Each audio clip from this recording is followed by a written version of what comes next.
Crypto counter पर आपका स्वागत है। बाजार सीमित दायरे में है। कोरिया में कुछ नए घटनाक्रम हैं, अमेरिका में कुछ नए घटनाक्रम हैं जिनका असर बाजार पर दिखा है। लेकिन सबसे पहले चलते हैं बाजार को करीब से देखने। बिटकॉइन की कीमत करीब 110 111 पर के बीच में बनी हुई है। दबाव दिख रहा है। सपोर्ट लेवल 110 पर है और रेजिस्टेंस 113 पर दिखाई दे रहा है। बाजार सीमित दायरे में है। इथीरियम करीब 4,000 डॉलर से नीचे तक गया था, 3,998 तक। उसके बाद रिकवरी आई है। 2% की बढ़त थी सुबह। डिफाई का वॉल्यूम बढ़ा है और स्थिरता के संकेत हैं। सपोर्ट 3900 के आसपास दिख रहा है और रेजिस्टेंस 4100 के आसपास दिखाई दे रहा है। बाकी जो छोटे कॉइन्स हैं, आल्ट कॉइन्स, उनमें बीएनबी और मैटिक एक दायरे में है। मिड कैप टोकन्स में ऑन चेन रेवेन्यू वाले जो महत्वपूर्ण टोकन्स हैं उनमें थोड़ा इन्फ्लो आता दिख रहा है, लेकिन सतर्कता दिखाई दे रही है। आज इंस्टीट्यूशनल एक्टिविटी में बड़ी खबर है जिसने आज बाजार को पूरे दिन हिलाया। पैक्सस ने गलती से पेपैल के का जो स्टेबल कॉइन है PUSD, उसके 300 ट्रिलियन डॉलर मूल्य के गलत टोकन मिंट कर दिए, जो एक टेक्निकल दिक्कत फैट फिंगर बग की वजह से हुआ। ये टोकन्स इथेरियम पर कुछ देर के लिए दिखे, फिर बाद में हटा दिए गए। यूजर्स के बैलेंस पर असर नहीं पड़ा, लेकिन इसके बाद स्टेबल कॉइन को लेकर अचानक जोखिम की संभावनाएं बढ़ने लगी हैं और इस पर काफी चर्चा चल रही है क्रिप्टो की दुनिया में। पेपाल और पैक्सो की गलती स्टेबल कॉइन की गलती है, जिस पर ग्लोबल अथॉरिटीज अब ऑपरेटर से जवाबदेही कर रही हैं। इधर क्रिप्टो में फंड रेजिंग जारी है। एशिया में फिनटेक अलायंसेस बढ़ रहे हैं। बिनांस में पिछले क्रैश के बाद अब पहली बार पॉजिटिव नेट इनफ्लो दिखाई दिया है पिछले 3-4 दिनों के अंदर। सोशल मीडिया पर पैक्सस 300 ट्रिलियन की गलती, बिनांस रिइंबर्समेंट और नेवर डुनामू की मर्जर की खबरें चर्चा में। नेवर डुनामू मर्जर पर हम आगे बात करेंगे। सेंटीमेंट न्यूट्रल है। रिकवरी से पैनिक कम होता दिखाई दे रहा है, लेकिन उतना उत्साह नहीं दिखाई दे रहा है। एक्सचेंज और कॉर्पोरेट डेवलपमेंट में जो दूसरी बड़ी खबर थी वो कोरिया से आई। कोरिया में नावेर, कोरिया का जो टॉप टेक पोर्टल है, और अपबिट ऑपरेटर डुनामू ने एक स्ट्रेटेजिक मर्जर एग्रीमेंट पर दस्तखत किए हैं और इससे कोरिया में क्रिप्टो मेगा कंपनी बनने जा रही है, जिसका सालाना प्रॉफिट करीब $2 बिलियन के आसपास होगा। एशिया में स्टेबल कॉइन्स और डिजिटल फिनांस पर डोमिनेट करने के लिए कोरिया का फाइनेंशियल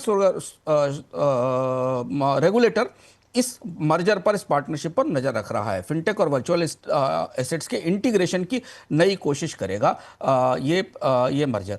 बिनांस ने करीब $300 मिलियन की USDC में नुकसान की भरपाई शुरू कर दी है। मार्जिन और फ्यूचर्स ट्रेडिंग में फोर्स लिक्विडेशन और डीपेक्स एसेट के लिए प्रभावित यूजर्स को 24 घंटे में नुकसान वापस होगा। अंतर्राष्ट्रीय नियामक इस पूरे फैसले की समीक्षा कर रहे हैं। डिफाई और स्टेबल कॉइन्स और वेब3 में एक्टिविटी दिख रही है। आवे और मेकर डाओ के नए स्टेबल कॉइन्स में इंश्योरेंस के मॉडल जोड़े जा रहे हैं, जो एक नया प्रयोग है बाजार के लिए। PayUSD और USDT के ट्रांसफर नॉर्मल वॉल्यूम पर लौट आए हैं और नए प्रोटोकॉल पैचेस सक्रिय कर दिए गए हैं। कोई बड़ा फ्रॉड और स्कैम तो नहीं आया, लेकिन पैक्सस की घटना के बाद, जिसमें कि गलती से PayUSD मिंट हुए हैं, ग्लोबल नियामकों को स्टेबल कॉइन मिंटिंग पर कंट्रोल बढ़ाने की ज़रूरत महसूस हो रही है और इसका रिव्यू दिखाई दे रहा है। अगर बाजार का आउटलुक देखें तो पेपाल और पैक्सस की जो गलतियां हैं उसके नतीजों पर नज़र रखनी होगी, कैसे नियामक इस पर क्या फैसला लेते हैं, और नुकसान में भरपाई के लिए जिस तरीके के नए पैमाने कारोबार में आ रहे हैं, खासतौर से बिनांस और प्रमुख एक्सचेंजेस के, ये बाजार के लिए नए साधन बनेंगे बाजार को स्थिर करने के। आज के क्रिप्टो विजडम में हमारे लिए जानना जरूरी है कि पैक्सस ने $300 ट्रिलियन के PayUSD गलती से कैसे मिंट कर दिए। लगभग ऐसा ही जैसे कि कोई गलती से ज्यादा नोट छाप दे या सिक्के बना दे। वैसे इसे तकनीकी तौर पर फैट फिंगर एरर कहते हैं। यह दिखाता है कि क्रिप्टो में छोटी सी सॉफ्टवेयर या ह्यूमन मिस्टेक कैसे वायरल हो सकती है।